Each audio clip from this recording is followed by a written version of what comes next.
किसी ने बहुत ही शानदार बात कही है कि खिचड़ी अगर बर्तन में पके तो किसी बीमार इंसान को ठीक कर सकती है, पर अगर खिचड़ी किसी के दिमाग में पके तो अच्छे भले इंसान को बीमार कर सकती है। राम राम, मैं हूं आलोक कुमार गुप्ता।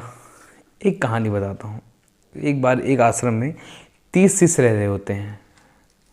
ठीक है, वो सारे शिष्य अपने गुरु की अच्छी सेवा कर रहे होते हैं, पढ़ाई लिखाई करते हैं, ध्यान योग करते हैं, सारी गुरुकुल में रह के सारा पूजा पाठ और पढ़ाई लिखाई और ज्ञान अर्जन का सारा काम उनका अच्छे से चल रहा था। एक उनमें जो एक शिष्य था, उसकी बहन की शादी थी। वो गुरुजी को हमेशा बताता रहता कि गुरुजी मेरी बहन की शादी है और आपको आना है। वो ये बात हमेशा बार बार बताता रहता गुरुजी को।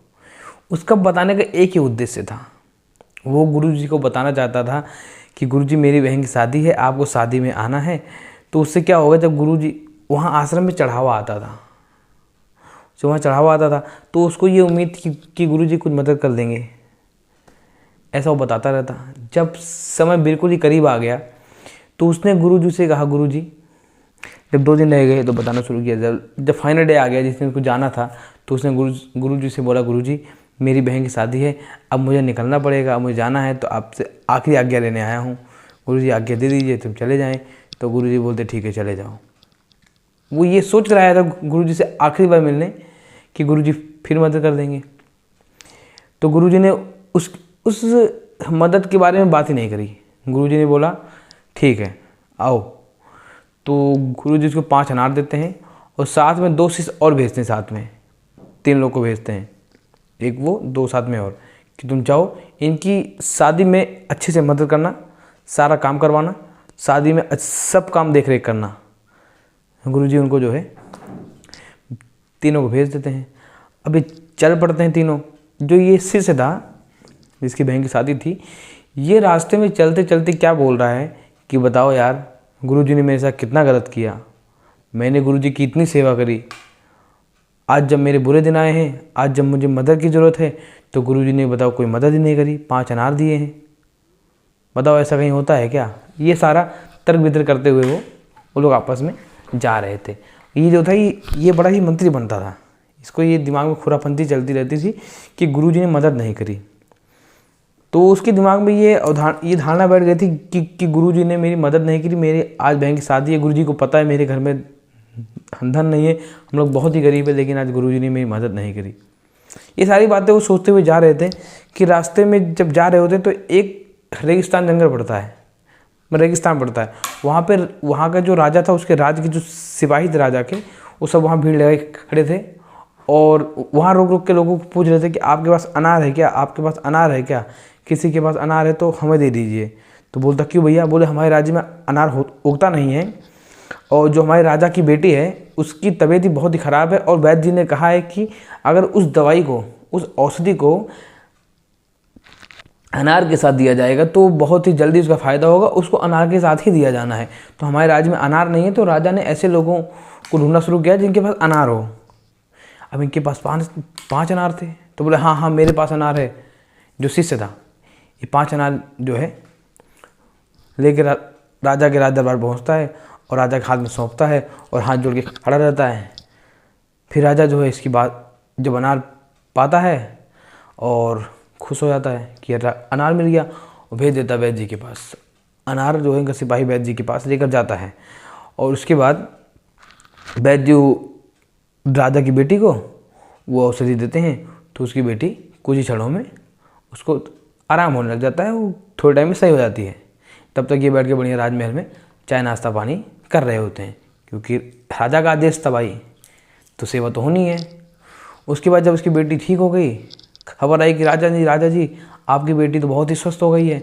तो राजा ये बात सुनकर बहुत ही प्रसन्न हो जाता है और इनको खुशी से इनको सोने चांदी हीरे जवाहरात आभूषण खूब इनको दबा के देता है और मैं 4 सैनिकों को साथ भेजता है और रसद की बोरियां मिलाकर भेजता है, यानी कि अनाज, गेहूँ, चावल, दाल, जो भी चाहिए होता है, आटा, सब दिया राजा ने। बोले जाओ और अपनी बहन की शादी धूमधाम से करो। अब इसके मन में ये चल रही थी कि यार गुरुजी ने तो मेरे को बहुत कुछ दे दिया। अपने घर पहुंचता है, शादी होती बढ़िया से, सब कुछ पार होता अच्छे से। लास्ट में गुरुजी को याद करता है, फिर कहता है गुरुजी ने बिना मांगे ही मुझे सब कुछ दे दिया। मैं तो गुरुजी से मांगता ही रहता था कि गुरुजी मुझे दीजिए। मैं मांगने की चेष्टा करता था, सॉरी मांगता नहीं था, मांगने की चेष्टा करता था कि गुरुजी मुझे दीजिए, मगर गुरुजी कभी कुछ देते नहीं थे। पर गुरुजी ने मुझे मांगे बहुत कुछ दे दिया। वो कहते हैं ना दोस्तों कि मन का हो तो अच्छा, अगर मन का ना हो तो और भी अच्छा। क्या समझे कि अगर मन का हो तो अच्छा और मन का ना हो तो और अच्छा, क्योंकि जिसने आपको भेजा है ना उसके पास आपसे बेटर प्लान है।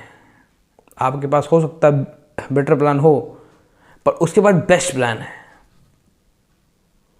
तो कभी उसके ऊपर शक ना करें आप, क्योंकि वो ऊपर वाला बेहतर नहीं, वो बेहतरीन देता है। ये गुरुजी से कुछ चंद पैसे चाहता था कि गुरुजी थोड़ी आर्थिक मदद कर दें तो मेरी बहन की शादी अच्छे से हो जाए, लेकिन उस मूर्ख को क्या पता था कि गुरुजी ने उसे बिना मांगे बहुत कुछ दे दिया।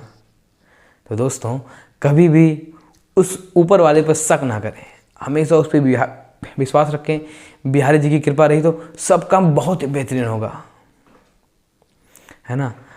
तो आपसे बस इतना कहना चाहूँगा कि ऊपर वाले के प्लान पे कभी भी डाउट ना करें। ऊपर वाले के पास बेस्ट प्लान है। एक बार क्या होता है, मैं आपको एक बात और बताता हूँ।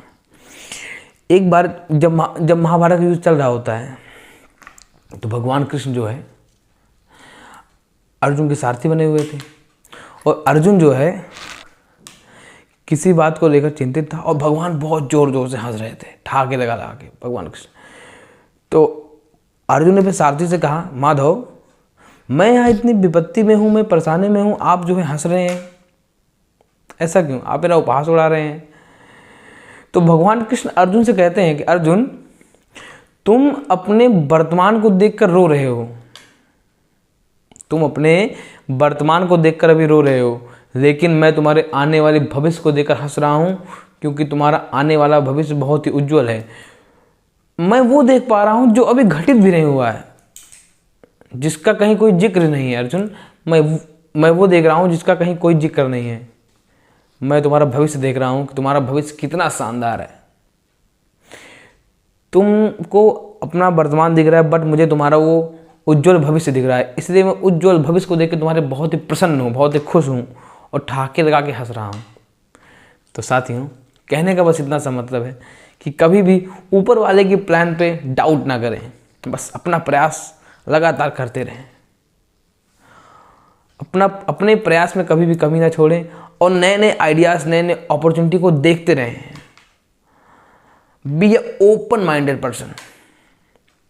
ये जो ढक्कन लगा ना, ढक्कन को हटाइए, ओपन माइंडेड, चीज़ों को ब्रॉड में देखिए।